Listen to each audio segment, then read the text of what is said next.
U.S. President Barack Obama ran for office vowing to end the American-led war. Since then, he's repeatedly pledged to keep the United States from, quote, being dragged back into a war in Iraq. Now, for 7 weeks, an anti-war president has ordered military advisors and airstrikes back to a conflict-prone part of the world. Jessica Stone looks at the evolution of Obama's foreign policy. Today, I've come to speak to you about how the war in Iraq will end. 5 years ago, a newly elected U.S. President Barack Obama echoed a promise from the campaign trail, ending the American war in Iraq. He went on to announce a pivot from a Middle East-focused foreign policy to a focus on Asia. By the end of 2011, Iraqi forces took control of the last American base. And as recently as May, Obama pledged a path forward where international coalitions, not lone U.S. combat troops, would confront global conflict, saying this on the civil war in Syria. As frustrating as it is, there are no easy answers there. No military solution that can eliminate the terrible suffering anytime soon.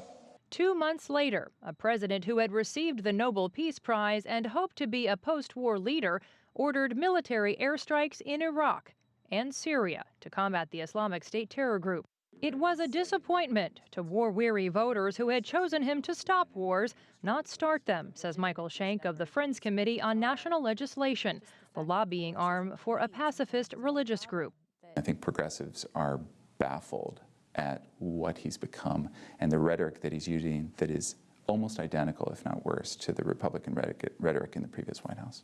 In a poll released just last week, a majority of Americans disapprove of President Obama's foreign policy, and almost half disliked his handling of the Islamic State. So they see this misshapen strategy, new threats all the time, new names all the time, from Khorasan to this group in Algeria. So in terms of building trust in the American people, there are several ducks that aren't in a row.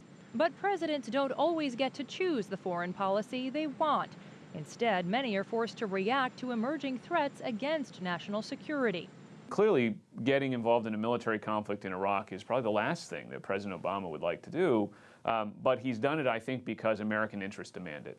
As for the U.S. pivot to Asia, Michael Singh, a former White House official, says a U.S. focus on the Middle East assures the protection of energy and commerce for Asian nations as well. So our allies in Asia, and even countries like China, really care about the security of the Middle East and look to the United States to play a major role in ensuring the security in the Middle East. So the idea that you can somehow choose between these regions, I think, is a false idea.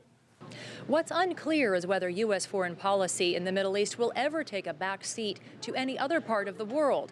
But after more than $1 trillion spent and more than 4,500 lives lost in Iraq, some believe that part of what keeps drawing the United States back is a sense of responsibility to make sure those sacrifices are worth it. Jessica Stone, CCTV, Washington.